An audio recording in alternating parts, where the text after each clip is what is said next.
നമ്മുടെ ജീവിതത്തിൽ മക്കൾ യഹോവ തരുന്ന അനുഗ്രഹം, ഉദരഫലം അവൻ തരുന്നതായ പ്രതിഫലവും തന്നെ. മക്കൾ യഹോവ തരുന്നതായ അനുഗ്രഹമാണ്. ഉദരഫലം അവന്റെ പ്രതിഫലവും. ആമേൻ. ദൈവം അനുഗ്രഹിച്ച സഭാപ്രസംഗിയുടെ പുസ്തകം പറയുന്നു, ഒരമ്മയുടെ ഉദരത്തിൽ ശിശു ഉരുവാകുന്നത് എങ്ങനെയെന്ന് നീ അറിയാത്തതുപോലെ. ഒരമ്മയുടെ ഉദരത്തിൽ ശിശു ഉരുവായി അവൻ കാലസമ്പൂർണത വരെ കാത്തു സൂക്ഷിച്ച അവനൊരു പ്രസവ ശുശ്രൂഷകളിലൂടെ ഒരു കുഞ്ഞിനെ ദാനമായി നൽകി ആ കുഞ്ഞിനെ കരങ്ങളിലെടുത്ത എത്ര പേര് സ്തുതിക്കാറുണ്ട്? ദൈവമേ, നീ എനിക്ക് തന്ന നന്മകൾക്കായി സ്തോത്രമെന്ന് പറഞ്ഞ എത്ര പേരുണ്ട്? അമ്മമാരിവിടെ ഇരിപ്പുണ്ട്, അപ്പന് ഇരിപ്പുണ്ട്. എത്ര പേര് പറഞ്ഞു ആ കുഞ്ഞിനെ കയ്യിൽ കിട്ടിയപ്പോൾ നേഴ്സ് കൊണ്ട് കയ്യിൽ തന്നപ്പോൾ, പിതാവേ നീ എനിക്ക് തന്ന ദാനമാണ്, നീ കാക്കേണമേ പരിപാലിക്കേണമേ എന്ന് പറഞ്ഞ പ്രാർത്ഥിച്ച എത്ര പേരുണ്ട്? ഹല്ലേലൂയ. ആ സമയത്ത് നമ്മൾ എന്ത് ചെയ്യും? ഫോൺ എടുത്തോ അറിയാവുന്നവരെല്ലാം വിളിച്ചു പറയും, എനിക്കൊരു കുഞ്ഞു ജനിച്ചിരിക്കുന്നു, ലഡു വാങ്ങുന്നു, ജിലേബി വാങ്ങുന്നു, എല്ലാവർക്കും അങ്ങ് നൽകുകയാ, സന്തോഷം പങ്കിടുകയാ. ഇതിന്റെ പിന്നിൽ നിനക്കൊരു മാതാവായി, പിതാവായി, ആമേൻ, അധികാരം തന്ന ദൈവത്തെ നീ പറഞ്ഞിരിക്കുക. നീ പിതാവാകണമെങ്കിൽ, മാതാവാകണമെങ്കിൽ ദൈവത്തിന്റെ കൃപ വേണം. മനുഷ്യന്റെ ഇഷ്ടത്താൽ ഒരു കുഞ്ഞു ജനിക്കത്തില്ല. ദൈവത്തിന്റെ ഇഷ്ടമുണ്ടെങ്കിലേ ഒരു കുഞ്ഞു ജനിക്കത്തുള്ളൂ. എന്നാൽ മനുഷ്യൻ ഏകനായിരിക്കുന്നത് നന്നല്ല എന്ന് കണ്ടിട്ട് തക്കതായ തുണയെ ദൈവം നൽകി ഭൂമിയിൽ അവരെ അനുഗ്രഹിച്ചു.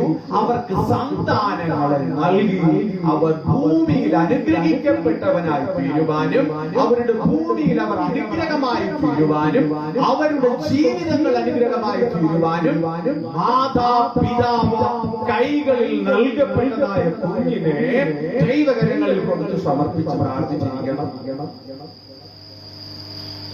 നിങ്ങളുടെ മക്കളുടെ യാത്രകൾ വഴികൾ നിങ്ങൾക്കറിയാമോ? മക്കളുടെ ചിന്തകൾ, പ്രവൃത്തികൾ നിങ്ങൾക്കറിയാമോ? In Jesus name. ഓ മരിച്ചു വളർത്തുന്നതായ മക്കൾ, ഓ മക്കൾ കരഞ്ഞാൽ അല്പം പാടാം, മക്കളുടെ ശരീരം നോവിക്കാൻ ഉത്തരം പാടാം. വടി കൊണ്ട് അടിക്കുക. നീ സ്നേഹിക്കുന്നുവെങ്കിൽ ബാലശിക്ഷ നീ കൊടുക്കാതിരിക്കരുത്. നീ വടി കൊണ്ട് അടിച്ചില്ല എങ്കിൽ നിന്റെ മക്കളെ നീ തന്നെ നശിപ്പിക്കും. മനസ്സിലാവുന്നുണ്ടാവുക. ബാലശിക്ഷ കാണുമ്പോൾ എന്ത് ചെയ്യും?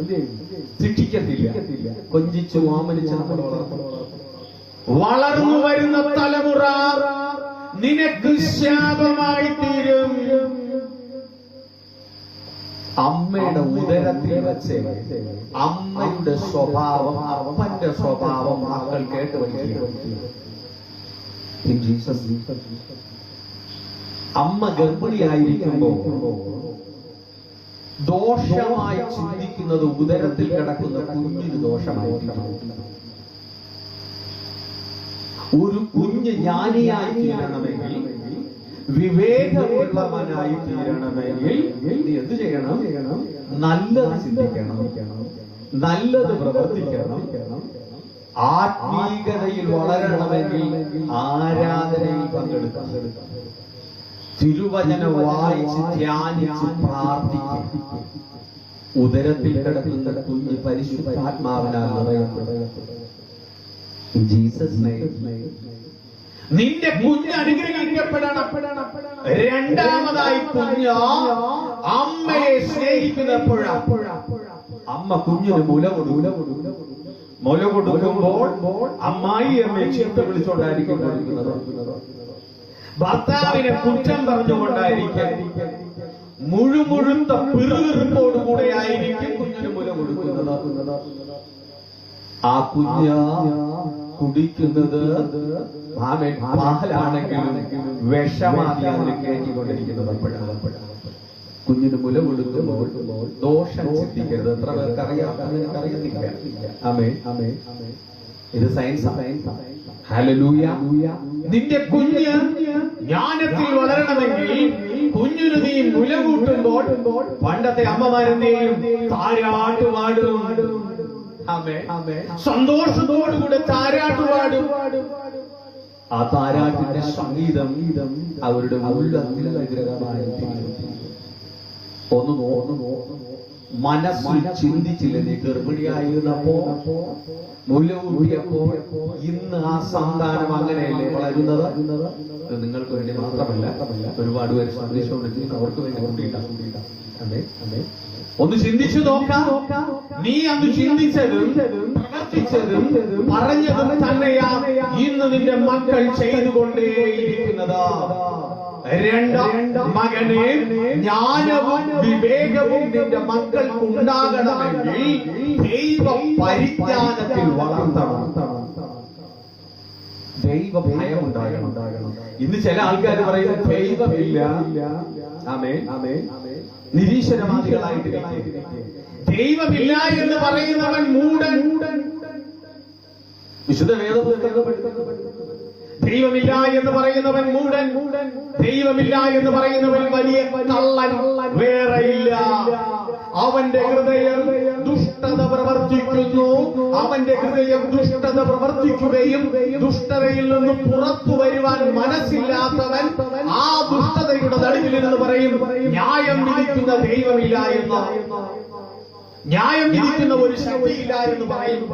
എന്തെന്നാൽ അവൻ വലിയ ദുഷ്ടനായിരിക്കുകയും ദൈവത്തെ ഭയപ്പെടാതെ നീച കാര്യങ്ങൾ ചെയ്യുന്നത് കൊണ്ട് അവന്റെ മനസ്സിനെ പറഞ്ഞു പഠിപ്പിക്കുന്നു ദൈവമില്ല. രണ്ടാം അവൻ ദുഷ്ടനായി തീരുകയും മറ്റുള്ളവനെയും പഠിപ്പിക്കുന്നു ദൈവമില്ല. എല്ലാം സങ്കല്പമല്ല. ദൈവം ഒരുവനത്രേ മനുഷ്യനായി തീർന്ന രക്ഷകനായി ജീവിച്ച കർത്താവായ ക്രിസ്തുവത്രേ. ആമേൻ. ഹിന്ദുക്കൾക്ക് വേറെ ദൈവമില്ല, മുസ്ലിംസിന് വേറെ ദൈവമില്ല, ക്രിസ്ത്യാനികൾക്കും വേറെ ദൈവമില്ല. ആമേൻ. ആരാ യഥാർത്ഥ ദൈവം? നീതിയും സത്യവും നമ്മെ പഠിപ്പിച്ച, നമുക്ക് വേണ്ടി അവസാനതുള്ളി രക്തം വരെയും ക്രൂശിലൂടെ മുഴുകി നമുക്ക് വേണ്ടി സ്വർഗത്തിലേക്ക് കയറിപ്പോയി വീണ്ടും മടങ്ങി വരുമെന്ന് ആമേൻ പഠിപ്പിച്ചുകൊണ്ടാണ് ന്യായത്തിന്റെ പ്രമാണത്തെ എഴുതി പ്രവാചകന്മാരിലൂടെ നൽകിയതായ സർവശക്തനായിരിക്കുന്ന ക്രിസ്തു. നിന്റെ മക്കളെ വിശുദ്ധ വേദപുസ്തകം നീ പഠിപ്പിച്ചിരിക്കണം. അല്ല എങ്കിൽ നീ വലിയ ദോഷത്തിലേക്ക് പോകുകയാണ്. ഭാഗത്ത് പറയുന്നത് ബാലനെ വടി കൊണ്ടടിക്കണം. ബാലനെ വടി കൊണ്ടടിച്ചാൽ അവൻ ചത്തുപോകുകയില്ല. ഹല്ലേലൂയ. ആമേൻ. എന്റെ കുഞ്ഞു ചില ദിവസത്തിന് മുമ്പ് രണ്ടാമത്തെ മകൻ, അവൻ എത്ര ഉണ്ടെന്ന് നിങ്ങൾക്ക് അറിയാം. വീട്ടിൽ ഒരു ചെറിയ ഒരു തെറ്റ് കാണിച്ചു. എടുത്ത് നന്നായിട്ട് കൊടുത്തു. നല്ല അടി കൊടുത്തു. 4 വയസ്സ് കഴിഞ്ഞതേ ഉള്ളൂ. ഞാൻ പെരുമ പറയുന്നതല്ല. ഈ ഒരടി മതി അവന്റെ ആയുസ്സ് മുഴുവൻ. ഹല്ലേലൂയ. ആമേൻ. എപ്പോഴാണ് വളം വയ്ക്കേണ്ടത്? വാഴ കൊല ചെയ്ത ശേഷമാണ് വളം വയ്ക്കുന്നത്. തയ്യായിരിക്കുമ്പോൾ വളം വെച്ചാൽ എന്ത് ചെയ്യുന്നത്? നല്ല കായ്ഫലം ഉണ്ടാകും. നിന്റെ മക്കളെ ചെറുപ്പത്തിൽ നീ ശിക്ഷ പഠിപ്പിച്ചിരിക്കണം. ദൈവജ്ഞാനവും പരിജ്ഞാനവും അവരെ പഠിപ്പിച്ചിരിക്കണം. അങ്ങനെ പഠിപ്പിച്ചില്ല എങ്കിൽ നമ്മളെ മക്കളെ നമ്മൾ തന്നെ നശിപ്പിക്കുക. രണ്ടാമത്തെ വാക്യത്തിൽ പറയുന്നത് വടികൊണ്ട് അവനെ അടിക്കുന്നതിനാൽ നീ അവന്റെ പ്രാണനെ പാതാളത്തിൽ നിന്ന് വിടുവിക്കുന്നു. പാതാളത്തിൽ നിന്ന് വിടുവിക്കുക. തിരുവചനം പഠിച്ച് ദൈവാശ്രയമുള്ള മക്കൾ വഴിതെറ്റിപ്പോയ എത്ര പേരുണ്ട്? ആരും തടയില്ല എന്നാണ്. കഴിഞ്ഞ ചില ദിവസത്തിന് മുൻപ് മോദിജി ഇങ്ങനെ പ്രസംഗിച്ചു. ഇന്ത്യയിലെ ക്രിസ്ത്യാനികളാണ് എഡ്യൂക്കേഷനിലെ സ്കൂളുകൾ കൂടുതലുള്ളത്. അവരെ വിദ്യാഭ്യാസം പഠിപ്പിക്കുന്നതും ക്രിസ്ത്യാനികൾ തന്നെയാണ്. അവർ പഠിപ്പിക്കുവാൻ കാരണം ക്രിസ്തുവിന്റെ സ്നേഹം ഉള്ളതും.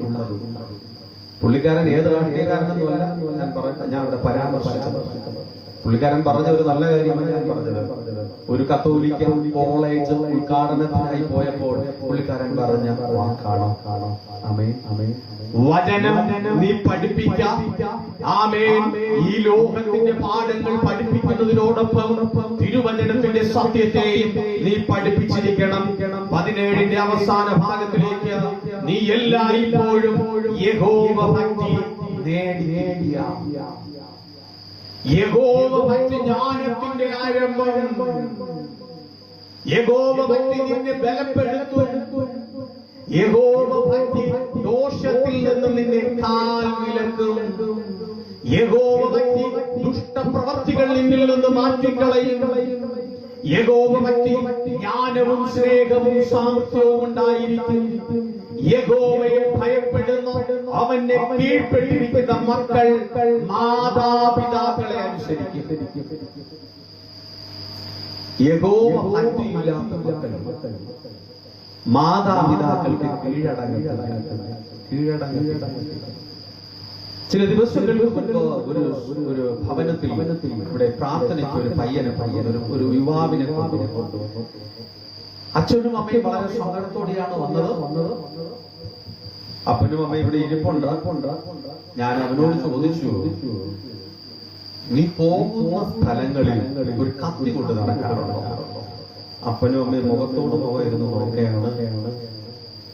മകൻ കുനിഞ്ഞിരിക്കുന്നു. ഞാൻ പറഞ്ഞു, എന്റെ മുഖത്ത് നീ നോക്ക്. നീ എവിടെയാ വെച്ചിരിക്കുന്നത്? തലവണയ്ക്കകത്തേക്ക് വെച്ചിരിക്കുന്നത്. അവൻ പറഞ്ഞു, അച്ഛോ അതെ അതെ ഞാൻ വെച്ചു. ആ മകൻ രാത്രി വീട്ടിലിരിക്കുന്നില്ല. നല്ലൊരു പെന്തക്കോസ്ത് വിശ്വാസിയുടെ മകനാ. അവൻ പറഞ്ഞു, അച്ഛോ ഞങ്ങൾ ഓമനിച്ചു. എന്റെ മകൻ വചനത്തിന്റെ സത്യത്തെ അറിയുന്നില്ല. ഞങ്ങൾ നല്ല വിശ്വാസികളാണ്. ഇന്ന് അവനൊരു ബൈക്ക് വാങ്ങി കൊടുക്കണം. അവൻ നിർബന്ധം പിടിക്കുന്നു. വീട്ടിലുള്ള ടി വി തല്ലി പൊളിച്ചു. അവന്റെ നിർബന്ധം സഹിക്കാൻ വയ്യാതെ കൊണ്ടുവന്നു. അവനൊരു ബൈക്ക് വാങ്ങണം. ഞാൻ പറഞ്ഞറിയാം, നിനക്ക് യാത്രയ്ക്ക് നല്ലൊരു ബൈക്ക് വാങ്ങിയിരുന്നു. അവന് ചൊല്ലിയേ പറ്റത്തുള്ളൂ. അവന്റെ കുറ്റം പറഞ്ഞില്ലേ? അവന്റെ നിർബന്ധം സഹിക്കാൻ വയ്യാതെ അവന്റെ അപ്പനും അമ്മയും വാഹനം വാങ്ങിച്ചു കൊടുത്തു. വാഹനം വാങ്ങിച്ചു കൊടുത്തിട്ട് വാഹനം പ്രാർത്ഥിക്കാനായിട്ട് എന്റെ അടുക്കൽ വന്നു. ഞാൻ പറഞ്ഞു, സഹോദരാ, നിനക്ക് വാഹനം ദൈവം തന്നു. ദൈവാലയത്തിൽ പോകണം, ദൈവവചനത്തിൽ ആശ്രയിക്കണം. ഒന്നും വേണ്ടിയില്ല. അപ്പന്റെ അമ്മയുടെ നിർബന്ധത്താൽ വണ്ടി എന്റെ കയ്യിൽ പ്രാർത്ഥിക്കാൻ തന്നു. പ്രാർത്ഥിച്ചു കൊടുത്തിട്ട് ഞാൻ പറഞ്ഞു, ഈ വരുന്ന ഒരു വർഷക്കാലം നിന്റെ വേഗത വളരെ കുറയ്ക്കണം. വളരെ കുറച്ച് നീ ഓടിക്ക്. ഈ വാഹനം നിനക്ക് അനുഗ്രഹമായി തീരും. 3 മാസം കഴിയുന്ന സമയത്തിൽ അവരുടെ വീട്ടിൽ നിന്ന് വിളിച്ചു, അച്ഛോ വണ്ടി ആക്സിഡന്റ് ആയി. മകന്റെ കാല് തട്ടിപ്പോയി. അവൻ ജീവൻ കിട്ടിയത് മാത്രം നന്ന് വണ്ടി നാശമായി പോയി. ഹല്ലേലൂയ. മകനെ, നിന്റെ മക്കൾ നിനക്ക് അനുഗ്രഹമായി തീരണമെങ്കിൽ നിന്റെ മക്കളെ ജ്ഞാനത്തിൽ പഠിപ്പിച്ച് സത്വോപദേശം നീ അവർക്ക് കൊടുത്തിരിക്കണം. ഹല്ലേലൂയ. ആമേൻ. ഒരു പ്രതിഫലം ഉണ്ടാകും നിശ്ചയം. 20ാമത്തെ വാക്യത്തില്, നീ വീഞ്ഞു കുടിക്കുന്നവരുടെ കൂട്ടത്തിലും മാംസഭോജിയുടെ ഇടയിലും ഇരിക്കരുത്. ആമേൻ. കുടിയനും അതിപാക്ഷകനും ദരിദ്രനായിരിക്കും. ആമേൻ. നിദ്രാലുത്വം പഴന്തുണി കുടിക്കുമാറാക്കും. ആമേൻ. വീഞ്ഞ് നീ കുടിക്കരുത്. വീഞ്ഞു കുടിക്കുന്നവരുടെ ആരും മദ്യം കുടിക്കുന്നവരുടെ കൂട്ടത്തിൽ നീ ചെന്നിരിക്കരുത്. ആ മദ്യം നിന്റെ ദാരിദ്ര്യത്തിൽ കൊണ്ടുപോകും. മദ്യം കഴിച്ചിട്ട് പണക്കാരനായിരിക്കുന്ന മദ്യം കഴിച്ചിട്ട്.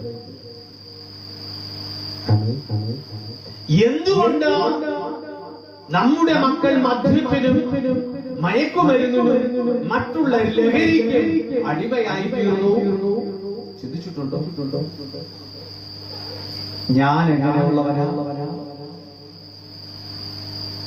എന്റെ മക്കൾ ചെറുപ്പത്തിലിരുന്നപ്പോ മദ്യം രുചിച്ചു നോക്കി, മദ്യപിച്ചിട്ട് വന്ന് വീട്ടിൽ ഒന്ന് സന്തോഷിച്ചു നോക്കി.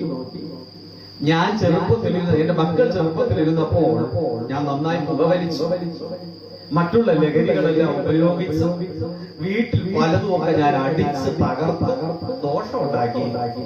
ഇത് കണ്ടു വളർന്ന പൈതലാണ് നിന്റെ മുമ്പിലുള്ള. വളർന്നു വളർന്നതിന് ശേഷം അവനെ ഇത് ചെയ്യാതിരുന്നാൽ എന്താണ് മോശം? നീ ചെയ്ത പ്രവൃത്തി നിന്റെ മക്കൾ പഠിച്ചെടുത്തു, അതുതന്നെ അവർ പ്രവർത്തിച്ചുകൊണ്ടേയിരിക്കുന്നു. നിന്റെ മക്കൾ നിനക്ക് അനുഗ്രഹമാണോ എന്ന് നീ ചിന്തിക്കണം. ഇനി മക്കൾ ഉപദേശിക്കാൻ പറ്റുമോ? മദ്യപിക്കരുത്, കൂട്ടുകൂടരുത് പറയാൻ പറ്റുമോ? സമയത്തിന് വീട്ടിൽ വരണം പറയാൻ പറ്റുമോ? കാരണം അപ്പനും അത് പറയാൻ യോഗ്യതയുള്ളവനല്ല. ഹല്ലേലൂയ. ചില ദിവസത്തിന് മുൻപ് ഞാനൊരു ഭവനത്തിൽ ചെന്നു. ഞാൻ ആ പിതാവിനോട് ചോദിച്ചു, നല്ല മദ്യപാനിയായിരുന്നു. ആ പിതാവിനോട് ചോദിച്ചു, നിങ്ങള് മദ്യപാനമൊക്കെ നിർത്തിയോ? പുള്ളിക്കാരൻ പറഞ്ഞു, അച്ഛൻ ഞാൻ മദ്യപാനം നിർത്തി 2 വർഷമായി. ഞാൻ ചോദിച്ചു, എന്ത് പറ്റി നിങ്ങൾ മദ്യപാനം നിർത്താൻ? അച്ഛൻ എനിക്ക് ഇതുവരെയും അറിഞ്ഞുകൂടായിരുന്നു ഇത് ഇത്രയും വലിയ ദോഷമുള്ള സാധനമാണ്. മദ്യപിക്കുമ്പോൾ നല്ല സുഖവും രസവും ഉണ്ട്. പക്ഷേ എന്റെ ഭാര്യ ജോലി ചെയ്യുന്നിടത്ത് 1-2 പേർ ചോദിച്ചു, എന്റെ ഭർത്താവ് ലഹരി വാങ്ങാൻ അവിടെ നിൽക്കുന്നു, മദ്യപിച്ചുകൊണ്ട് ഇന്ന കാര്യങ്ങൾ ചെയ്തുകൊണ്ടേയിരിക്കുന്നു. വളരെയധികം വേദന തോന്നി. ഭാര്യ വീട്ടിൽ എന്ന് പറഞ്ഞു, അച്ഛോ എനിക്ക് 2 മക്കളാണ്. ഇനി ഞാൻ മദ്യപിച്ചാൽ എന്റെ മക്കൾ ഇതിനെക്കാളും വലിയ മൂല്യന്മാരായി. വിവേകവും ജ്ഞാനവും ആർക്കുണ്ടാകണം? മാതാപിതാവിനും. ഒരുപക്ഷെ നമുക്കിത് പഠിപ്പിക്കാൻ ആരുമില്ലായിരുന്നു. ഇന്ന് മാതാപിതാക്കൾ പറയാൻ എനിക്ക് പഠിപ്പിക്കാൻ ആരുമില്ലായിരുന്നു, അതുകൊണ്ട് അച്ഛോ ഞാൻ ഇങ്ങനെയൊക്കെ ആയിപ്പോയതാ. എന്നാൽ നീ ഇന്നു മുതൽ ദൈവസന്നിധിയിൽ മുഴങ്കാൽ മടക്കി നീ പൂർവകാലത്തിൽ ചെയ്തതായ തെറ്റുകളെ പശ്ചാത്തപിച്ച് പ്രാർത്ഥിച്ച് ആമേൻ നിന്റെ മക്കളുടെ അനുഗ്രഹത്തിനു വേണ്ടി പ്രാർത്ഥിക്കുവാൻ കഴിഞ്ഞാൽ നിന്റെ മക്കൾ മദ്യവും മയക്കുമരുന്നും സകലതും ഉപേക്ഷിച്ച് നിശ്ചയമായും ഉപേക്ഷിച്ച് കളയും. അനുഭവങ്ങൾ എന്റെ മുമ്പിൽ പലതുണ്ടാവും. ഹല്ലേലൂയ. ഒരു സ്ത്രീ 18 വർഷം പ്രാർത്ഥിച്ചു ആമേൻ ഒരു പുരുഷന്റെ മദ്യപാനം മാറുവാൻ. ഇന്ന് മനുഷ്യൻ ഒന്നാമനായി ദൈവസന്നിധിയിൽ ഇരിക്കുന്നു. ഹല്ലേലൂയ. വലിയ ഭാഗത്തിൽ വളരെയധികം കണ്ണുനീരോടുകൂടെ കരഞ്ഞുകൊണ്ട് എന്നോട് പറഞ്ഞിട്ടുണ്ട്, അച്ഛോ ഞാൻ അടികൊള്ളാത്ത ഒരു ദിവസവുമില്ല. പുള്ളിക്കാരൻ കടലിൽ മീൻ പിടിക്കാൻ പോകുന്ന ആളാ. ആമേൻ. ഇന്ന് ആ മനുഷ്യനാ ദൈവാലയത്തിലെ ഒന്നാമനാ. ഞാൻ പറഞ്ഞു, വിശ്വാസത്തോടുകൂടെ നിങ്ങൾ പ്രാർത്ഥിക്ക്, ആ പ്രാർത്ഥന ദൈവാനുഗ്രഹമായി തീരും. ആമേൻ. ആമേൻ. ക്രൈസ്തവ വിശ്വാസത്തിലിരുന്ന അമ്മ ദൈവത്തെ മുഖാമുഖം നോക്കി വിളിച്ചു. ആമേൻ. ഇന്ന് ആ സഭയിൽ ഒന്നാമനായി തീരുകയാണ്. ആമേൻ.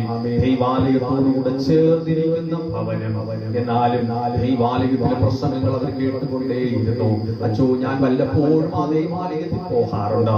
പക്ഷേ ഇന്ന് എന്റെ കുടുംബം ആ ഭവനത്തിനകത്ത് സന്തോഷത്തോടുകൂടിയായിരിക്കുന്നു. ആമേൻ.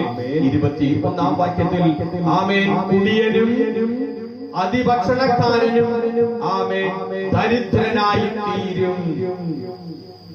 വചനം തന്നെ വേറെ പുറത്തുനിന്ന് ഞാൻ പറഞ്ഞതല്ല. സദൃശവാക്യങ്ങളുടെ പുസ്തകം 23-ാം അധ്യായം അതിന്റെ 21-ാം വാക്യം.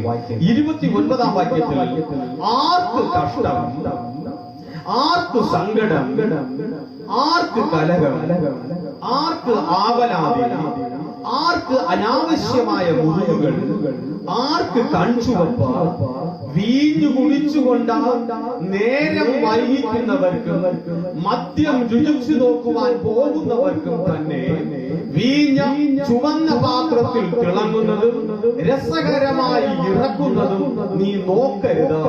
ഒടുക്കം അത് സർപ്പം പോലെ കടിക്കും, അണലി പോലെ കൊത്തും.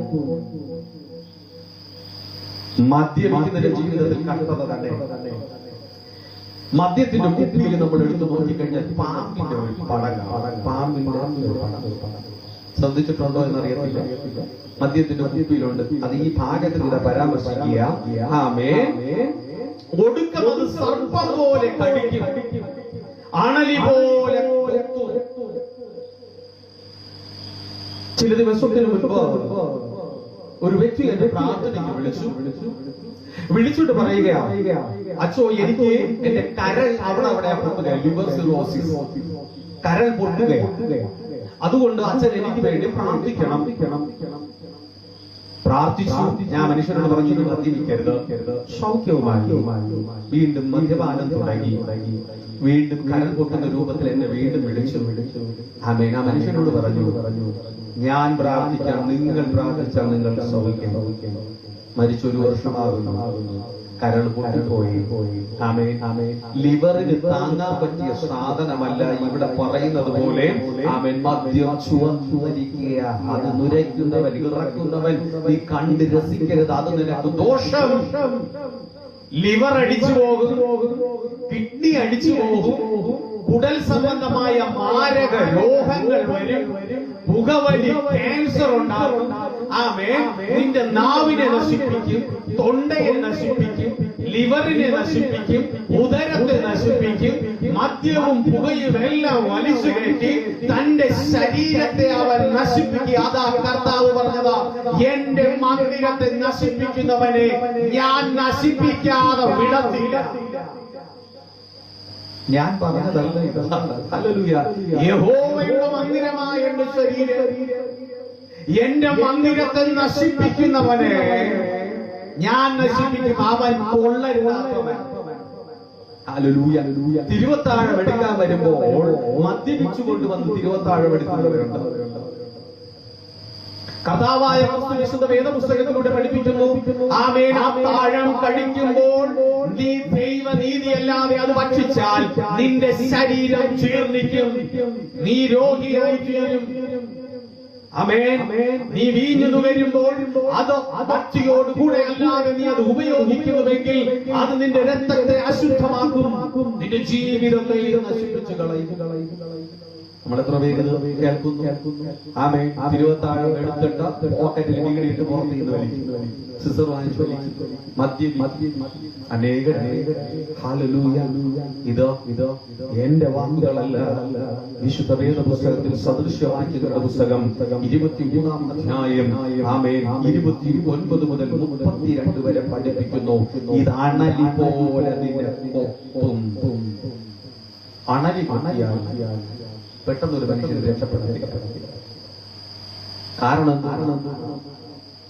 ലോകത്തിൽ വെച്ച് ഏറ്റവും വിഷമുള്ള പാമ്പെന്ന് പറയുന്നത് കോബ്ര, കിങ് കോബ്ര. രണ്ട് അണലി. പക്ഷെ രണ്ടെണ്ണത്തിന്റെ വിഷത്തിന്റെ അളവ് രാജപാല കടിച്ചാടി അതിന്റെ പല്ലിന് 1 ഇഞ്ച് നീളമേ ഉള്ളൂ. അണലിയുടെ പല്ലിന് 1.5 ഇഞ്ച് നീളമുണ്ട്. കടിച്ചാൽ വിഷം കൂടുതൽ ഇഞ്ചക്ട് ചെയ്യുന്ന ഒരു പാമ്പാണ് അണലി. ഏറ്റവും അപകടകാരി. ഇത് അണലി പോലെ നിന്നെ കൊത്തും. മദ്യവും മയക്കുമരുന്നും പുകവലികളും സ്വീകരിക്കുന്നതായ വ്യക്തികളെ ഇത് ഒരു നാൾ നിങ്ങൾക്കെതിരായി കൊത്തും. നിങ്ങൾക്ക് അതിൽ നിന്ന് രക്ഷ പ്രാപിക്കുവാനും കഴിയത്തില്ല. രക്ഷ പ്രാപിക്കണമെങ്കിൽ തന്നെ ആമേൻ വിട്ടുകളാം. ചില ആൾക്കാർ വലിച്ചു കേട്ടാറുണ്ട്, മണ്ടയറ്റം വരെ കേട്ടാറുണ്ട്. ദൈവം നിനക്ക് തന്നിരിക്കുന്ന അവയവങ്ങളെല്ലാം സ്തോത്രത്തോടുകൂടെ അത് ഉപയോഗിക്കാൻ, സ്തോത്രത്തോടുകൂടെ. പക്ഷെ അത് നിനക്ക് ദോഷമായി നീ ഭരിക്കരുത്. എന്തെന്നാൽ ജീവന്റെ ആത്മാവ് എന്റെ ഉള്ളിൽ ഇരിക്കുകയും ആ ജീവന്റെ ആത്മാവ് ഞാൻ നശിപ്പിക്കുവാൻ നോക്കിയാൽ പിന്നെ എങ്ങനെ നീ രക്ഷ പ്രാപിക്കും? വളരെ പ്രയാസമാണ് രക്ഷ പ്രാപിക്കുവാൻ. ഹല്ലേലൂയ. ആമേൻ. സദൃശ്യവാക്യങ്ങളുടെ പുസ്തകം 22-ാം അധ്യായം 16-ാം വാക്യം. ആദായം ഉണ്ടാകേണ്ടതിന് എളിയവനെ പീഡിപ്പിക്കുന്നവനും ധനം ആമേൻ കൊടുക്കുവാനും ആമേൻ മുട്ടുള്ളവനായി തീരും. നിനക്ക് ലാഭമുണ്ടാക്കുവാൻ മറ്റുള്ളവനെ ഉപദ്രവിക്കരുത്. നമുക്ക് ലാഭമുണ്ടാകണം, നമ്മൾ നന്നായിരിക്കണം എന്ന് ചിന്തിക്കുന്നവൻ അവൻ ഇസ്രായേൽ ദൈവജനത്തെ മരുഭൂമിയിലൂടെ നടത്തി അവർക്ക് ഭക്ഷിപ്പാൻ ഒന്നുമില്ല എന്ന് പറഞ്ഞ് അവർ കടന്ന് കരഞ്ഞു. ആമേൻ. കരഞ്ഞപ്പോൾ അവർക്ക് മന്നയും കാടപ്പക്ഷിയും ദൈവം അവർക്ക് ധാരാളമായി കൊടുത്തപ്പോൾ ചെയ്തു. വീട്ടിലിരുന്ന വലിയ വണ്ടികളെല്ലാം എടുത്തുകൊണ്ടുപോയി അംഗസംഖ്യ തൊത്തവണ്ണം ഇവർ വാരി കൂട്ടി. പക്ഷെ അളന്നു നോക്കിയപ്പോൾ എല്ലാവർക്കും ഒരേപോലെ ഉണ്ടായിരുന്നു, കൂടുതലും കുറവുമില്ല. ആമേൻ. ഈ ഭാഗങ്ങൾ പഠിച്ചു വരുമ്പോൾ കാണുന്നത് ധനവാനും ദരിദ്രനും യഹോവയ്ക്കുള്ളവൻ അവൻ ധനവാനായി തീരുവാൻ കാരണം യഹോവ അവനെ പരീക്ഷിക്കുകയും ദരിദ്രനെ യഹോവ കാത്തു പരിപാലിക്കുകയും അവന്റെ ധനസമൃദ്ധിയിൽ രക്ഷിക്കുകയും ചെയ്യും. ധനവാൻ ധനത്തിൽ വീണുപോയി നഷ്ടം അവൻ അനുഭവിക്കുവാനും ദരിദ്രൻ മുട്ടില്ലാതെ ജീവിക്കുന്നതും യഹോവയുടെ കൃപ കൊണ്ടത്രേ. യഹോവയുടെ കൃപവും ധനവും മാനവും സമൃദ്ധിയും നിനക്ക് ധാരാളമായി നൽകുന്നു. ആമേൻ. 17-ാം വാക്യത്തിൽ നിന്റെ ശത്രു വീഴുമ്പോൾ സന്തോഷിക്കരുത്. ആമേൻ. അവൻ ഇടറുമ്പോൾ നിന്റെ ഹൃദയം ആനന്ദിക്കുകയും അരുത്. നമുക്ക് ശത്രുക്കൾക്ക് ദോഷം ചിന്തിച്ചുകൊണ്ടിരിക്കുന്നവരാണ് നാം ഓരോരുത്തരും. നിന്റെ ശത്രുക്കൾക്കെതിരായി നീ ചിന്തിക്കുകയോ പ്രവർത്തിക്കുകയോ ചെയ്യരുത്. ആമേൻ. ശത്രു നിന്റെ മിത്രമായി തീരുവാൻ അവന് വേണ്ടി നീ പ്രാർത്ഥിക്കുക. ഹല്ലേലൂയ. നമ്മുടെ ചിന്തകൾ ഒന്നുകൂടെ ആ തിരുവചന ഭാഗത്തിലേക്ക് നമുക്ക് കൊണ്ടുചെല്ലാം. സദൃശ്യവാക്യങ്ങളുടെ പുസ്തകം 23-ാം അധ്യായം. നീ അധിപതികളോടുകൂടെ ഭക്ഷണത്തിൽ ഇരിക്കുമ്പോഴും നിന്റെ മുൻപിൽ ഇരിക്കുന്നവൻ ആരെന്ന് നീ കരുതിക്കൊള്ളണം. അധിപതികളോടുകൂടെ ഭക്ഷണത്തിൽ ഇരിക്കുമ്പോൾ നീ ഭക്ഷണപ്രിയനാണെങ്കിൽ നിന്നെ മറ്റൊരുത്തൻ വിലയിരുത്തുവാൻ ഇടവരുത്തരുത്. ചില ആൾക്കാരുണ്ട് ഭക്ഷിക്കുന്നത് നിങ്ങൾ കണ്ടിരിക്കാം. ഇതിനകത്ത് ടേബിൾ മാനേഴ്സ് എന്ന് പറയുന്ന ഒരു സംഭവം പഠിക്കാനായിട്ടുണ്ട്. എന്താണ്? നമ്മൾ ഭക്ഷിക്കുമ്പോ മറ്റുള്ളവരിക്കുന്നെങ്കിൽ ചിലരെന്ത് ചെയ്യും? പപ്പടവും അവിയലും സകലതും എല്ലാം കൂടി വാരിയിട്ട് ഇങ്ങനെ ഞാൻ പിടിക്കുന്നതിക്ക് ഒരു പുതുക്കി ഇവരുടെ കൂടെയൊക്കെ ഇങ്ങനെ ചാടും. ആമേൻ. എന്നിട്ട് ഭാര്യ പറഞ്ഞിരിക്കും. ആമേൻ. മുൻപിലിരിക്കുന്നവൻ അറപ്പുണ്ടാക്കരുത് ഭക്ഷണം കഴിക്കുമ്പോ. ഹല്ലേലൂയ. 2 ഭക്ഷണം കഴിച്ചുകൊണ്ടിരിക്കുമ്പോൾ എന്തെങ്കിലും വായിക്കാത്ത കറിയ വാ തുറന്നു വെച്ചു കൊടുക്കും. അതിനകത്ത് എടുക്കാൻ മുമ്പിലിരിക്കുന്നവന് അറപ്പുണ്ടാക്കരുത്. ഹല്ലേലൂയ. 3 ഭക്ഷണം കഴിക്കുമ്പോൾ ഇരിക്കുന്ന ടേബിളിൽ പാത്രത്തിന്റെ ഒരു സൈഡിൽ വെക്കത്തില്ല, ഒരു സൈഡ് ഒതുക്കിയിട്ട് ഇവിടെ നമ്മൾ എച്ചിൽ ഇവിടെ വെക്കാനുള്ളത് പാത്രത്തിന്റെ ഒരു സൈഡിൽ വെക്കണം. നമ്മൾ ചില ആൾക്കാർ ഭക്ഷിച്ചു കഴിഞ്ഞാൽ പാത്രത്തിന്റെ ചുറ്റും കരിയപ്പുര ഇവിടെ ഇരിക്കും, മീൻമുള്ളു ഇവിടെ ഇരിക്കും, ബാക്കിയുള്ള സാധനങ്ങളെല്ലാം 4 സൈഡിൽ ഇരിക്കും. ആമേൻ. മുമ്പിൽ ഇരിക്കുന്നവന് അറപ്പുണ്ടാക്കരുത്. ആമേൻ. ഭക്ഷിക്കുമ്പോൾ മാന്യതയോടുകൂടെ നീ ഭക്ഷിക്കണം. അതാ ഈ ഭാഗത്ത് നമ്മൾ പഠിച്ചു വരുമ്പോൾ കാണുന്നത്, നീ ഭോജനപ്രിയനാകുന്നുവെങ്കിൽ നിന്റെ തൊണ്ടയ്ക്ക് ഒരു കത്തി നീ വച്ചുകൊള്ളുക. ആമേൻ. നീ ഭക്ഷിക്കുമ്പോൾ മറ്റുള്ളവൻ അറപ്പുണ്ടാക്കരുത്. എങ്ങനെ? പട്ടി തിന്നിട്ട് ഛർദ്ദിച്ചതിന് ശേഷം ആ ഛർദ്ദിൽ ഭക്ഷിക്കുന്നത് പോലെ നീ മറ്റുള്ളവന് വെറുപ്പുണ്ടാക്കുന്നവനായി തീരരുത്. ഭക്ഷിക്കുമ്പോൾ അത് നിനക്ക് നിന്റെ തലമേൽ ദോഷമായി മാറുകയും മറ്റുള്ളവൻ നിന്നെ വിലയിരുത്തുവാനും ഇടവരുവാനും. ആമേൻ. ഒരു മനുഷ്യൻ ഭക്ഷണപ്രിയനായിരിക്കുന്നുവെങ്കിൽ ആമേൻ എന്ത് ചെയ്യണം? അവൻ എന്ത് ചെയ്യണം? മാന്യതയോടുകൂടെ ഭക്ഷിക്കുവാനായിട്ട് ഇടയായി തീരണം. 4-ാമത്തെ വാക്യത്തിൽ ആമേൻ, ധനവാനാകേണ്ടതിന് പണിപ്പെടരുത്, അതിനായിട്ടുള്ള ബുദ്ധി നീ വിട്ടുകളയുക. നിന്റെ ദൃഷ്ടി ധനത്തിന്മേൽ പതിക്കുന്നത് എന്തിന്? അത് ഇല്ലാതെയാകുമല്ലോ. കഴുകൻ ആകാശത്തെന്ന പോലെ അത് ചിറകുകൊണ്ട് പറന്നു കളയും. ഇന്ന് മനുഷ്യൻ ധനകാരനാകാൻ പണിപ്പെടുകയാണ്. പണം ഉണ്ടാക്കാൻ എന്ത് ചെയ്യും? പണിപ്പെടുകയാണ്.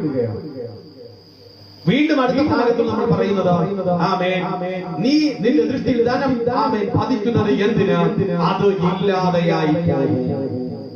ആർക്കാ ഇല്ലാതെയായി പോകുന്നത്? ദൈവകൃപയും ജ്ഞാനവും വച്ച സമ്പാദ്യം ഉണ്ടാക്കാത്തവന്റെ സമ്പാദ്യം എന്ത് ചെയ്യും? അവന് നശിച്ചു പോകും. ചില ആൾക്കാർ പണിക്ക് പോയിട്ട് രാവിലെ മുതൽ വൈകുന്നത് വരെ പണി ചെയ്യും. ഏറ്റവും കുറഞ്ഞത് 1000 രൂപയുടെ മുകളിൽ ശമ്പളമുണ്ട്. മുതലാളി നിൽക്കുമ്പോൾ പണി കൂടുതലായിരിക്കും. ഇല്ലേ? മറ്റുള്ളവർ അങ്ങോട്ടും ഇങ്ങോട്ടും പോയി കഴിഞ്ഞ് കറങ്ങി അങ്ങനെ നിൽക്കും. ഷൈനുവിനെ കളിയായിരിക്കും ചിലപ്പോ. അല്ലേ? ഇങ്ങനെ കറങ്ങി നിൽക്കും ആൾക്കാർ. ഇങ്ങനെ കറങ്ങി നിന്നിട്ട് വൈകുന്നേരം എങ്ങനെയെങ്കിലും 5 മണി ആയാൽ മതി ശമ്പളം വാങ്ങിക്കണം. അത് നിന്നെ ദഹിക്കുന്നില്ല. നീ അതുകൊണ്ട് ഭോജനം കഴിക്കുന്നുവെങ്കിൽ അത് നിനക്ക് ദഹിക്കത്തില്ല. എന്തെന്നാൽ സകലത്തിന്റെയും ഉടയവനായ ദൈവം സ്വർഗത്തിലിരുന്ന് നോക്കുകയും നിന്നെ വീക്ഷിച്ചിട്ട നിന്റെ കൈകൾ അധ്വാനിക്കുന്നത് ആമേൻ ദോഷത്തിലൂടെയാണെങ്കിൽ ആ സമ്പത്ത് നിനക്ക് ഉതകത്തുന്നില്ല. നീതിമാനായിരിക്കുന്ന ദൈവത്തിന്റെ മുൻപിൽ നീതിയോടുകൂടെ ആയിരുന്നാൽ നീ ചെയ്യുന്ന പണിയിൽ നീ എന്ത് ചെയ്യും? ഉയരപ്പെടും. അല്ലെങ്കിൽ എന്ത് ചെയ്യും? താഴോട്ട് പോകട്ടെ. നമ്മൾ പറയാം, അയ്യോ എത്ര ജോലി ചെയ്തിട്ട് ദൈവമേ ഉയർച്ചയില്ല. ചിന്തിക്കാൻ എന്റെ അധ്വാനം നീതിയുടെ സമ്പത്താണോ? ഞാൻ ചെയ്യുന്ന പണി നീതിയോടുകൂടെ ആണെങ്കിൽ അത് അനുഗ്രഹിക്കപ്പെടുക തന്നെ ചെയ്യും. ഹല്ലേലൂയ. അല്ല എങ്കിൽ പലപ്പോഴും നമ്മൾ ചെയ്യും. വിദ്യാഭ്യാസം മക്കൾക്ക് നല്ല രീതിയിൽ കൊടുക്കും. അതിനോടൊപ്പം ദൈവവചനം അടിസ്ഥാനമായി കൊടുക്കാറുണ്ട്. ഞാൻ നേരത്തെ പറഞ്ഞതുപോലെ വിദ്യ അഭ്യസിച്ചാൽ പോരാ, ജ്ഞാനവും വിവേകവുമില്ലായെങ്കിൽ എന്തും പ്രയോജനം. അതായി ഭാഗത്തിൽ പറഞ്ഞത്, നീ ധനം സമ്പാദിക്കേണ്ടതിന് ദൈവത്തെ ഭയപ്പെടാതെ ഏതെല്ലാം രീതിയിൽ നീ മുൻപോട്ട് കടന്നു ചെന്നാലും ശരി, ആമേൻ, ഇത് നിനക്ക് ഉതകുകയില്ല. ജീവിതത്തിൽ എത്ര തന്നെ ഉയർച്ചയിലേക്ക് നീ പോകാൻ ചിന്തിച്ചാലും ശരി, ദൈവകൃപയും ആശ്രയവുമില്ലാതെ നിന്റെ ജീവിതത്തിൽ ഒരു ഉയർച്ചയും ഉണ്ടാകുകയല്ല. എന്നാൽ ശവം ഉള്ളടത്ത് കഴുകൻ വട്ടമിട്ട് പറക്കുന്നത് പോലെ ദൈവ ഭയമില്ലാത്തതായ വ്യക്തികളെ നശിപ്പിക്കുവാൻ കഴുകൻ വട്ടമിട്ട് നിന്റെ തലയ്ക്ക് മുകളിൽ പറന്നുകൊണ്ടേയിരിക്കുന്നു. ദൈവ ഭയമില്ലാത്തവൻ ആ കഴുകന്റെ ആമേൻ ചിറകടിയിന്മേൽ നശിച്ചു പോകുക തന്നെ ചെയ്യും. ആമേൻ. ഹല്ലേലൂയ. ആരാ കഴുകൻ?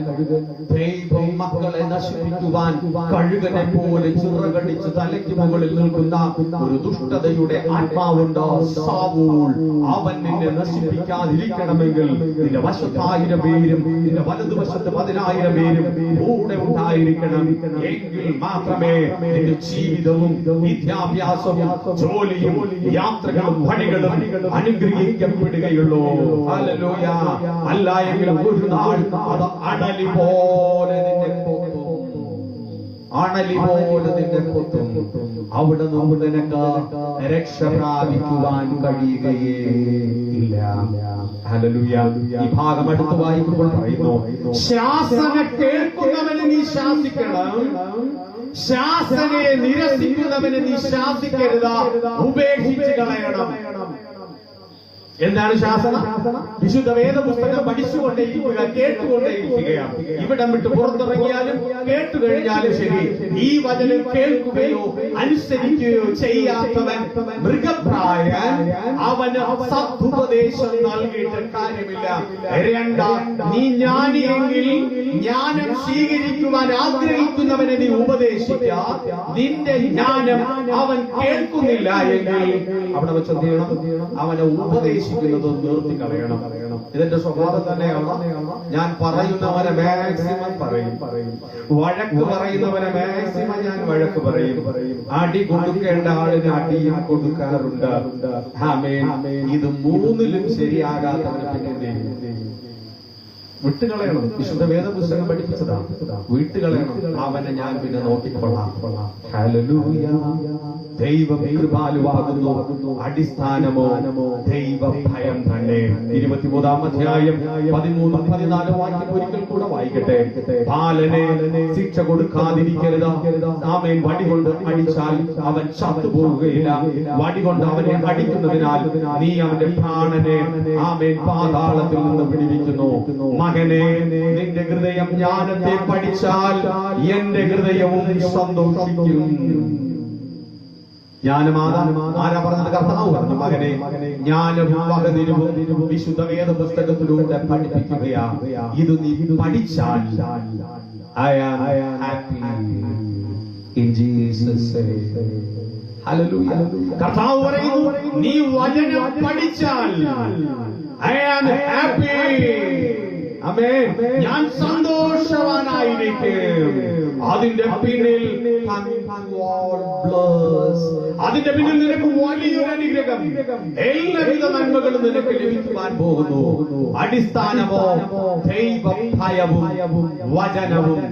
മകനെ, മകളെ, വചനത്തിന് അടിസ്ഥാനമായി വിവേകം കൊണ്ട് സ്വർഗസ്ഥ പിതാവിനോടുകൂടെ പ്രാർത്ഥിക്കുവാൻ കഴിഞ്ഞാൽ നിശ്ചയമായും സ്വർഗസ്ഥ പിതാവ് നിന്നെ നന്മകളാൽ നിറയ്ക്കും.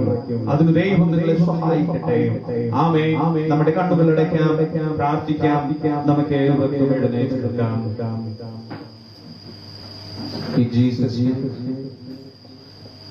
പരിശുദ്ധ പിതാവേ, സ്വർഗസ്ഥ നല്ല യേശുവേ, ഇന്ന് കേൾപ്പിക്കപ്പെട്ട തിരുവചനം നമ്മുടെ ജീവിതത്തിൽ അനുഗ്രഹമായി തീരട്ടെ. തിരുവചനം വകതിരിവുണ്ടാകുവാൻ ആത്മപ്രാപിക്കാൻ ഇടയാക്കി. ഹല്ലേലൂയ. ഈ ഉപവാസ പ്രാർത്ഥനയുടെ ഈ ദിനങ്ങളിൽ സമ്പൂർണമായി സമർപ്പിച്ചുകൊണ്ട് ധ്യാനിക്കുന്ന ഓരോ മക്കളെയും അനുഗ്രഹിച്ച് ആശീർവദിക്കട്ടെ. ഒരു നന്മകൾക്കും കുറവില്ലാതെ നീ ഇവരെ ബലപ്പെടുത്തണം.